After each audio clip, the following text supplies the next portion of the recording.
Humaling ngayon na maraming Pinoy sa online sugal na scatter. Instant money ang hatid dito pero pwede ring matalo ng malaki kaya delikadong malulong. Ang ugaling scatter, dokumentado ni Lord De Vera.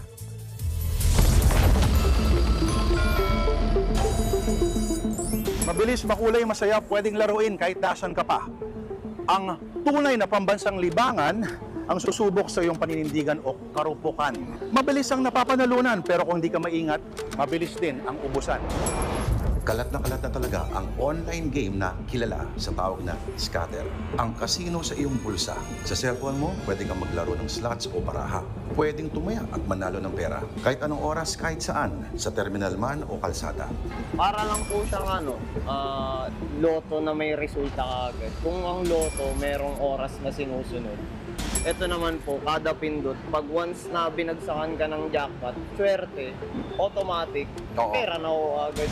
1,000 lang noon ang tinaya ni Lem na isang dispatcher sa sakayan sa EDSA. Pero kung paniniwalaan ng mapormang kuya, nakapagpundar daw siya ng mga sasakyan, pati na mga tablets at iba pang gadgets na balato raw sa misis niya. Sabi po nila, beginner's luck po. Beginner's luck. Oo. Yes po. So, yung una mong laro, magkano pinanalo mo? Yun na pong nanalo dito, sir. Mga 50K po. At dahil sa ganitong mga kwento ay kalat na rin ang tumataging-ting na mga pangako ng scatter.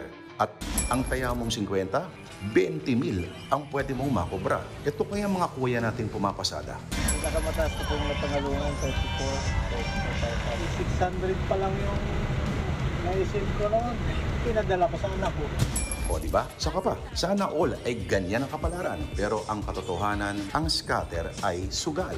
Nagaya ng mga nagkikislapang mga kasangkapan ay posibleng kaadikan. Kanina, natalo ako 300 eh. Ay, mababawasan talaga dahil pag natalo ako, mababawasan. Kamo, kakatalo mo lang ng 70K, tingin mo mababawi mo rin siya? Oo, bawi po yun. Basta sisipagin nyo lang po ulit. Kasi yung pera, yung mindset ko po kasi ang pera, bumabalik po. Quit while you're ahead. Yan ang kasabihan. Kung atleta ka, magretiro ka na habang nasa nuknukan ka pa. Huwag nang maghintay na ikaw ay malaos at mapuruhan.